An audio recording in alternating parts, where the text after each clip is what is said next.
Chers diocésains, notre messe chrismale cette année prend évidemment un relief particulier dans la perspective du jubilé de la miséricorde. Consoler ceux qui sont dans le deuil, mettre le diadème sur leur tête au lieu de la cendre, l'huile de joie au lieu du deuil, un habit de fête au lieu d'un esprit abattu. C'est bien ainsi que vous l'avez compris en venant cueillir les fruits du jubilé. Peut-être même avez-vous été surpris de voir que l'appel du pape François touchait les cœurs beaucoup plus qu'on aurait pu l'imaginer.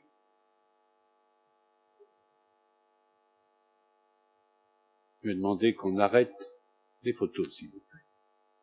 Se laisser rencontrer par Jésus, le messager du Père, et par lui découvrir, redécouvrir de quel amour nous sommes aimés. S'enraciner un peu plus dans la prière et dans la parole de Dieu, demander la grâce du pardon qui remet debout, se remettre en route alors qu'on n'avait plus confiance, prêter l'oreille à une voix intérieure qui appelle à servir, peut-être même à servir tout entier. On n'oublie pas cependant que la miséricorde reçue invite à la charité fraternelle et aux œuvres dites corporelles par le soin des plus humbles, des malades, des étrangers, des réfugiés, des prisonniers, de tous ceux et celles qui portent des blessures ou des choses beaucoup trop lourdes. Ce qu'on a reçu, on le partage, ou alors cela n'a aucun sens. Avec vous, mes amis, je veux donc rendre grâce pour les multiples initiatives imaginées dans notre diocèse pour marquer concrètement le don d'amour que le Père nous fait. J'en évoque quelques-unes. L'ouverture du jubilé en décembre. La récollection proposée aux acteurs de la solidarité. Le temps fort si fraternel pour les prêtres à Paray-le-Monial ou à la résidence Nicolas Roland de Reims. Les journées du pardon du 5 mars et des jours suivants. Les temps jubilaires dans les monastères et les maisons religieuses. Les pèlerinages dans l'un des sanctuaires désignés ou dans le cadre des pèlerinages diocésains. Le week-end des rameaux ici à Charleville-Mézières pour les lycéens et les grands jeunes.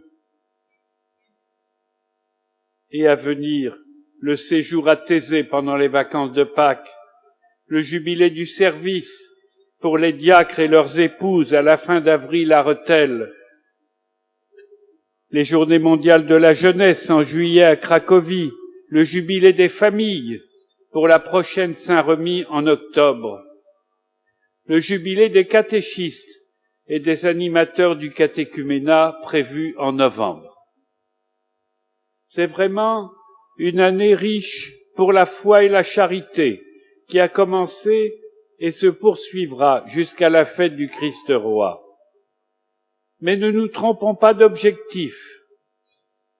Ce qui fera le succès de cette année n'est pas à rechercher dans l'activisme, de même que la valeur d'une armée dans le livre des psaumes ne se mesure pas au nombre de chevaux. Le succès viendra si nous réussissons à renverser les barrières pour les gens qui se sont mis ou se sentent à l'écart. Si nous réussissons à donner l'image de communautés proches, à l'écoute, dans lesquelles chacun a sa place et nul n'est propriétaire de ses responsabilités. Si nous savons aller au-devant des personnes chez elles, car les permanences derrière un bureau d'accueil, pour utiles qu'elles soient, ne suffisent pas.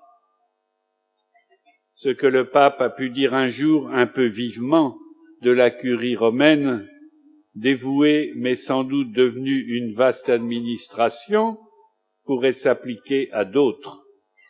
C'est de jeunesse de cœur et d'esprit d'initiative qu'il nous faut faire preuve. Alors venez vous recueillir devant le témoignage de miséricorde que Jésus nous donne de la part du Père. En cette semaine sainte, voyez sur le corps supplicié du Fils de Dieu les marques du péché, la trace des blessures, des deuils, des souffrances physiques, morales, affectives, familiales, spirituelles, de toute l'humanité.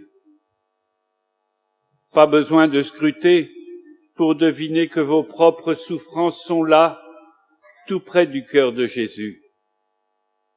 Au matin de Pâques et ensuite, c'est avec un vêtement lumineux que Jésus se montre à ceux qui croient. Vêtement de souffrance, vêtement de lumière. La croix et la mort ont trouvé leur vainqueur. N'ayez donc pas peur de regarder la croix. Approchez, laissez-vous refaire de l'intérieur pour devenir une création nouvelle en Jésus vivant. Puisse l'engagement renouvelé des prêtres, que toute l'Assemblée entendra et auquel elle pourra s'associer ensuite, attester que nous voulons les uns et les autres, après avoir reçu la miséricorde, en être les témoins, et puissent les huiles sur lesquelles l'Esprit Saint sera appelé, puissent-elles penser et fortifier ceux qui en recevront l'onction et imprégner dans leur cœur la joie d'être chrétiens.